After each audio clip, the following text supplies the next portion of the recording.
വിദ്യാർത്ഥി സമൂഹത്തെ ഉന്നമിച്ചുകൊണ്ടുള്ള ഒരു മഹാസംരംഭമാണ്. നമുക്കറിയാം വിദ്യാർത്ഥികളുടെ ഇന്നത്തെ പോക്ക് പല കുത്തുകളിലും വിശദീകരിച്ചിട്ടുണ്ട്. നിങ്ങൾ അറിയുന്നവരാണ്, പറയാതെ തന്നെ നിങ്ങൾ ഏറെ അറിയുന്നവരാണ്, ഉത്ബുദ്ധരാണ്, സമൂഹത്തിനെ കുറിച്ച് കാഴ്ചപ്പാടുള്ളവരാണ്. അപ്പോൾ വിദ്യാർത്ഥി സമൂഹം ഇന്ന് മാറി വരേണ്ടതിന്റെ, നല്ലൊരു തലമുറകൾ ഉണ്ടാകേണ്ടതിന്റെ ആവശ്യകത നിങ്ങൾക്ക് അറിയാമല്ലോ. അതുകൊണ്ട് ആ പ്രൊഫഷണൽ സ്റ്റുഡൻസിനെ, അത്തരം വിദ്യാർത്ഥികളെ, എഞ്ചിനീയറിംഗ്, നഴ്സിംഗ് ഇത് തുടങ്ങി പ്രൊഫഷണൽസ് ആരാന്നുള്ളത് ലിസ്റ്റ് തന്നെ ഉണ്ടാകും. നിങ്ങൾ പുറത്ത് പിന്നെ കൗണ്ടറുമായി ബന്ധപ്പെട്ടാൽ അവർ പറഞ്ഞതിലും ഏതൊക്കെ വിഭാഗത്തിൽപ്പെട്ട കുട്ടികളാണെന്നുള്ളത് അവർ രജിസ്റ്റർ ചെയ്യുക. കാരണം സമൂഹത്തിൽ ഇവർ പ്രൊഫഷണൽസ് ആണ്, പ്രഥമ സ്ഥാനം പിടിക്കുന്നവർ, സമൂഹത്തിൽ ശ്രദ്ധിക്കപ്പെടുന്ന ഒരു വിഭാഗം. അവരിൽ ദീനുള്ള ആളുകൾ ഉണ്ടാവുക എന്നത് മുഖ്യമാണല്ലോ.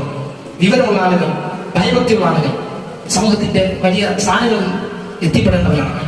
അവരും പിന്നെ ധാർമ്മികത നഷ്ടപ്പെട്ട ജീർണിച്ച ജീവിതം നയിക്കുന്നവരാണെങ്കിൽ പിന്നെ ആരാണ് മാതൃക ഉണ്ടാവുക? അത് ലക്ഷ്യം വെച്ചുകൊണ്ട് തന്നെയാണ് ഇത്തരം പരിപാടികൾ നടത്തുന്നത്. വിദ്യാർത്ഥികളിലേക്ക് ഈ ദഅവത്ത് എത്തുന്നതിന് വേണ്ടി